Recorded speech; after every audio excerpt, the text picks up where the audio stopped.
नमस्कार, आप देख रहे हैं एसबीटी न्यूज। पेश है 7 जून मंगलवार शाम 7:15 बजे राजस्थान की बड़ी खबरें। शहरों में प्राइम लोकेशन पर सीएनजी पंप और इलेक्ट्रिक गाड़ियों के चार्जिंग स्टेशनों की कमी को देखते हुए राजस्थान रोडवेज ने नई पहल शुरू की है। रोडवेज ने इन आउटलेट्स को खोलने के लिए शहरों में मौजूद अपनी प्राइम लोकेशन की प्रॉपर्टी को किराए पर देने का निर्णय किया है। इन आउटलेट्स के खुलने से न केवल लोगों को फायदा होगा बल्कि रोडवेज को भी राजस्व मिलेगा। रोडवेज प्रशासन इन आउटलेट्स को खोलने के लिए अपनी जमीनें ऑयल गैस कंपनियों को किराए पर देगा। जयपुर शहर में चल रहे ई रिक्शा अब परेशानी का सबब बनते जा रहे हैं। पर्यावरण के लिए अच्छे साबित होने वाले ये ई रिक्शा अब शहर में ट्रैफिक जाम का बड़ा कारण बन चुके हैं। बिना लाइसेंस फिटनेस परमिट के बिना ये शहर की सड़कों पर सरपट दौड़ते हैं। एडिशनल कमिश्नर हैदर अली जैदी ने बताया कि बाजार में बैटरी चालित ई रिक्शा आवश्यकता से ज्यादा हो चुके हैं। ये कम लागत में रोजगार का साधन भी बन चुका है। धौलपुर के सैपो थाना क्षेत्र में अज्ञात चोरों ने चामुंडा माता मंदिर का गेट तोड़कर चोरी की वारदात की। चोर मंदिर से करीब 80 किलो वजनी पीतल का घंटा और 2 किलो चांदी और 2000 रुपए की नकदी चुरा कर ले गए। सुबह पुजारी मंदिर पहुंचा तो उसे गेट का ताला टूटा हुआ मिला। इस पर उसने गांव वालों और पुलिस को सूचना दी। पुलिस ने मौके पर पहुंचकर मुआयना किया। पुलिस ने पुजारी की रिपोर्ट पर मामला दर्ज कर जाँच शुरू कर दी है। कृषि विभाग ने जिले में 1,45,000 हेक्टेयर क्षेत्र में खरीफ की बुआई का लक्ष्य रखा है, जिसमें 70,000 हेक्टेयर में मक्का की बुआई का अनुमान है। डूंगरपुर जिले में 20 जून के बाद मानसून की दस्तक हो जाती है। ऐसे में मानसून आने से पहले कृषि विभाग ने खरीफ की फसल की बुआई को लेकर अपनी तैयारियां शुरू कर दी है। कृषि विभाग ने जिले में 1,45,000 हेक्टेयर क्षेत्र में खरीफ की बुआई का लक्ष्य रखा है। यदि ड्रीम हाउस बनाने की सोच रहे हैं तो ये सही वक्त हो सकता है, कारण कि मकान निर्माण में महत्वपूर्ण भूमिका निभाने वाले सरिये की कीमतें लगातार नीचे की ओर जा रही हैं।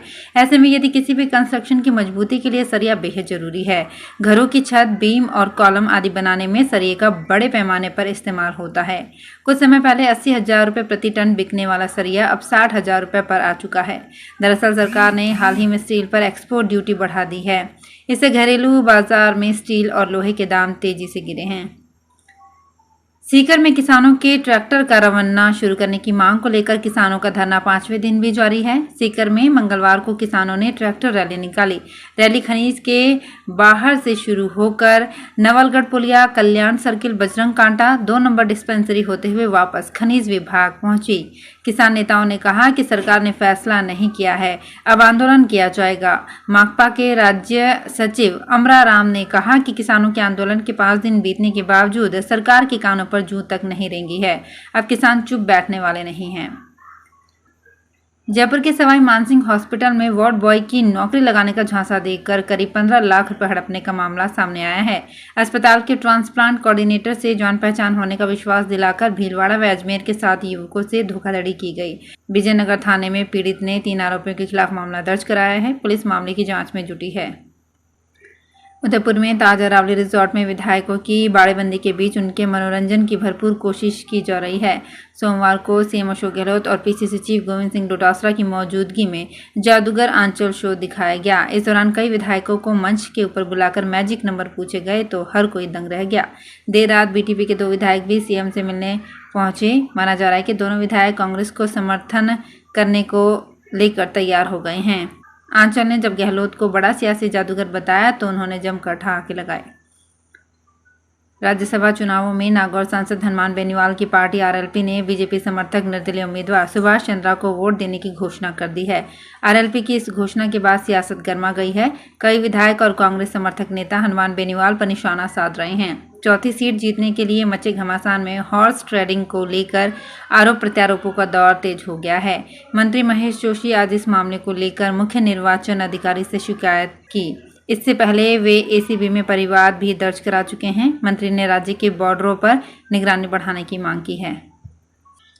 जयपुर हेरिटेज नगर निगम ने आदर्श नगर जोन क्षेत्र में साकेत कॉलोनी स्थित गड्ढा बस्ती को करीब 4.5 साल पहले खाली तो करवा लिया, लेकिन उसके भूखंड नहीं बिक रहे हैं। राजधानी के पौष इलाके में भी हेरिटेज नगर निगम को इन भूखंडों के खरीदार नहीं मिल पा रहे हैं। निगम इस बस्ती के खाली भूखंडों को नीलाम कर रहा है। इसके साथ ही ठाठर आवासीय योजना के भूखंडों की भी नीलामी की जाएगी। ये नीलामी मंगलवार और बुधवार को होगी।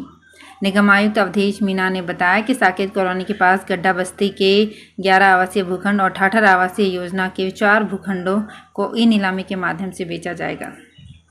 सवाई माधोपुर के रणथंभौर में बागिन टी 39 अपने बच्चों के साथ गायब हो गई। 10 दिन से वन विभाग मां और बच्चों को ढूंढने के लिए लगा हुआ है, मगर अभी तक कुछ पता नहीं चल सका है। सघन तलाशी अभियान के दौरान ट्रैकिंग और कैमरा ट्रैप में भी दिखाई नहीं दिए हैं। इससे वन विभाग की चिंता बढ़ गई है। बाघिन नूर ने 1 महीने पहले ही शावकों को जन्म दिया था। सवाई माधोपुर के रणथंभौर में बाघों की मौत और उनके गायब होने से वन विभाग के अधिकारी चिंतित हैं।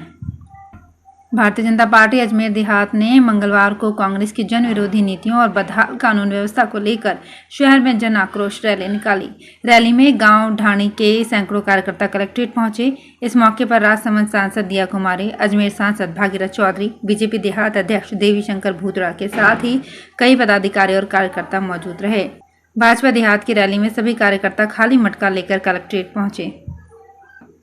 जोधपुर की युवा पीढ़ी अब बॉलीवुड में अपने हुनर और कला के दम पर कदम बढ़ा रही है। अक्षय कुमार, सोनू सूद, मानुषी छिल्लर, आशुतोष राणा, साक्षी तंवर स्टारर फिल्म सम्राट पृथ्वीराज के 523 तरह की पाक पगड़ियों को आकार देने में जोधपुर के साफा विशेषज्ञ डॉक्टर अशोक गहलोत और उनकी युवा टीम ने महत्वपूर्ण भूमिका निभाई है।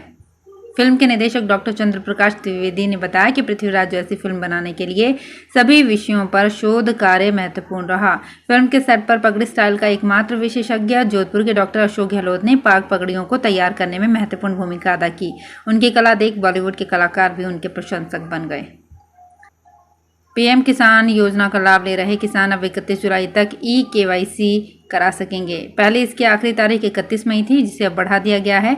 अब इस तारीख से पहले ई-KYC की प्रक्रिया पूरी नहीं करने वाले किसानों के अगली किश्त का पैसा नहीं मिलेगा। किसान 2 तरीकों से पीएम किसान के लिए ई-KYC पूरी कर सकते हैं। नज़दीकी कॉमन सर्विस सेंटर पर जाकर अपनी ई-KYC करवाई जा सकती है। इसके अलावा घर बैठे भी निर्धारित वेबसाइट पर यह प्रक्रिया पूरी की जा सकती है।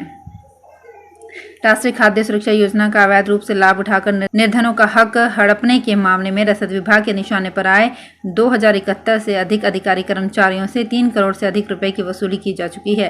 खास बात यह है कि इस वसूली में चूरू जिला प्रदेश में बेहतर स्थिति में आ गया है। यहाँ पर करीब 93.5% की वसूली की जा चुकी है।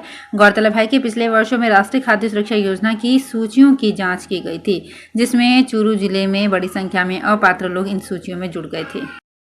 तो फिलहाल इस बुलेटिन में इतना ही। फिर हाजिर होंगे कुछ और बड़ी खबरों के साथ। एसबीटी न्यूज के और भी वीडियोस को देखने के लिए हमारे चैनल को सब्सक्राइब करें और नोटिफिकेशन पाने के लिए बेल आइकन को प्रेस करें।